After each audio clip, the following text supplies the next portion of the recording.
Morimens is moody, atmospheric, and it's machine translated. Released about a year and a half ago and developed and published by Kuka Games of no particular fame or notable previous works. So what is this game? Well, if you've played Slay the Spire and thought, I like this, but not enough, culture, then look no further. Now, if you aren't familiar with Slay the Spire, it is a deck-building roguelike. You go down these random paths with battles and events, and after most every node on the map, you're given an opportunity to add things to your pre-selected deck of cards. This game is balanced tremendously, incredibly addictive, and very fun. It truly embodies the roguelike spirit of no two runs playing out the same. Morimens being a gacha version of this, losing out on some depth and balance, but damn if it ain't still fun. Taking what works for an already established game and making your own is nothing new to the gacha world, but it's not often you see it done competently. In Morimens, you'll set up a team of 4 characters, each coming with their own set of cards, and take them into different bits of content. Each character can equip a couple cards, each only able to equip one of the highest rarity each, and yeah, you pull these too. Characters are all a part of one of 4 factions, and depending on the factions you run, you'll have a different gimmick in battles. The factions are Chaos, the basic bitches that like to mingle with the other factions. Aqua, role-playing Cthulhu summoning some tentacles. Ultra can give themselves additional turns, and Karo are blood-themed, eating their own HP, and embryos. Characters will equip 6 pieces of gear with random substats and set bonuses. This part I'm going to be pretty ambiguous about because I actually tucked it behind account level 35. For the record, the game tracks that you should be around 25 by day 3, so I'd guess about a week of playing fairly heavily for 35. My theory is this is done to hide one of the parts that would make any roguelike fan groan. Getting back on track, last you have posses, which you'll get more over time. These are a skill that is charged over time in a battle, offering various benefits like giving you more energy or drawing cards at no cost. You can also bring a friend's unit along to help carry you. While we're here, let's look at character progression. Of course, they can be leveled. You can level their friendship, their cards, a few passives, and dupes. Here comes one of the weird decisions of theirs, which is Psyche Surge. So based on the screen, it looks like they take 4 dupes, but looking deeper, they can actually take, it looks like, 11 more dupes. I'm going to assume these boosts are minor, but still not a good look overall. A neat thing is occasionally you'll get an item to fully reset a character though, and if you happen to get like 10 dupes in one character, you'll get those excess dupes back as character selectors instead, which is actually kind of cool. Alright, getting into gameplay, there are a lot of modes, but basic gameplay typically starts off on a little map you traverse with some semi-random nodes like events for bonuses and negatives, some shops, and enemies. Looking at an actual fight, we get dealt our random hand of cards. We've got relics and ults on the top. Relics can give positive or negative effects and will be with you until you finish that stage. As for our cards, they've got descriptions of what they do, their cost on the top, and on the left you can see how much energy you have to play them, as well as the MC's face to show off your posse skill.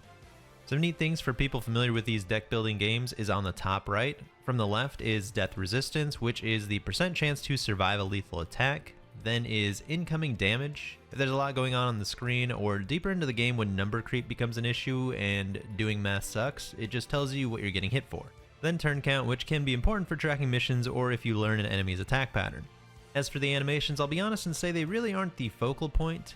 If you've ever played something like Slay the Spire, nobody really cares about them. You're paying attention to the cards pretty much the whole time, trying not to get your ass whooped, and it's definitely prevalent here. I will say one complaint I do have is enemy diversity. Enemies are diverse, especially as you continue to progress, but because they're all made up of the same sludge or whatever, it's difficult to put a name to a face. To break away from the Slay the Spire comparisons, in Mario you see a Goomba and know what that dude's all about. He's got 2 toes on the ground because he knows where he came from.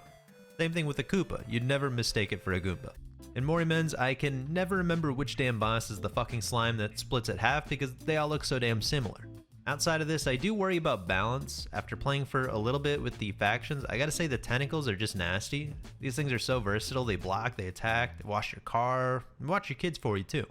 The other factions, maybe they start to shine more later on, but right now it looks to be no contest. I'm also worried how puzzle gamey the content will become down the road. For game modes, we've got story with varying difficulties, events, weekly stuff, PvP, and some other stuff. I feel like these games eventually stray really far from something they're inspired by due to the nature of power creep and that it eventually makes these games unfun. This is only speculation though, that'd be something for a hardcore player to chime in on. What? Oh, you want me to go back to that, huh? Alright, yeah, there's PvP. Now, I'm personally not really into PvP in my gachas, but I will actually go to bat a little for this game. First, the important rewards from PvP can also be achieved by just doing phantasmal dives, which is like the game's roguelike mode, I suppose. That alone is incredible, lets players choose to say fuck PvP entirely. I won't pretend to understand the PvP, but it does some really neat things. First, his characters will have completely different cards in PvP, so it's a whole different ballgame.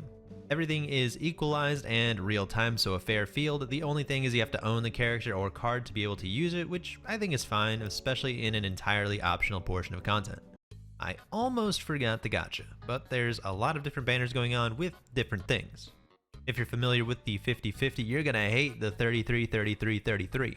So the base rate on an SSR is 3.03%. Yeah, I don't know why either.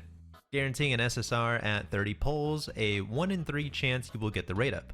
If you don't get it twice, the third time it will be guaranteed. Definitely weird, but the pull threshold is a lot lower than most games. That said, multis are 5 pulls here, not 10, and you can basically think of the premium currency to follow suit as far as price is concerned, so it really just looks smaller than it actually is. What is nice with the standard banners, you can select the specific realm of characters you want to pull, and for the cards you select the rate up you want, so a different coat of paint, but pretty much standard stuff for most modern gachas. Now with most everything wrapped up, I want to kind of stray away from over-explaining every little detail of these games, but I'll wrap up with some important things I wanted to bring up. First is the AI translation. Yeah, it's pretty bad, but it's also completely playable. Similar to how I experienced Persona 5X, the AI translation does just fine for the story. I'm just personally not going to suffer through a story that is presented as such when it's just talking heads and no voice acting. I feel like Persona got a pass because scenes are animated, there are cutscenes, voice acting, the whole shebang, so you get a good feel for everything. It's also not a really convoluted story, so it's easy to follow even when it's all translated by a machine. Morimens is based on Lovecraftian lore though, so you know it's going to have some pretty insane stuff going on. As for gameplay, it's mostly fine, but it's also a big pain point for me. It's easy to understand everything while you're playing, but sometimes there are these minute details that get confusing or annoying. Like this card here says it puts 2 copies of Pilot into your hand, look at the description, and there's no Pilot. Just navigating. Easy enough to put 2 and 2 together, but these things add up when you're playing a card game trying to math out a perfect turn. There's a little texting system between you and owned characters if you're into those kinds of things to have some casual conversations with your characters. And the last skeleton in the closet I think is in events, the pseudo VIP system. The more you spend, the more permanent account XP you get.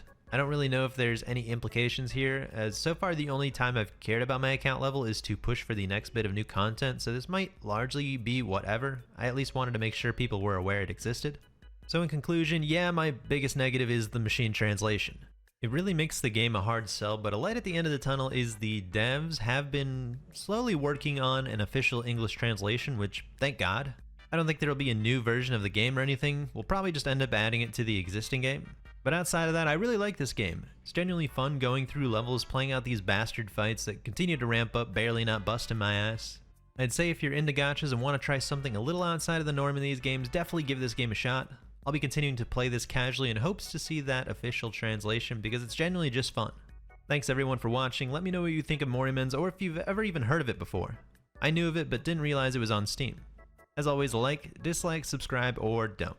See ya!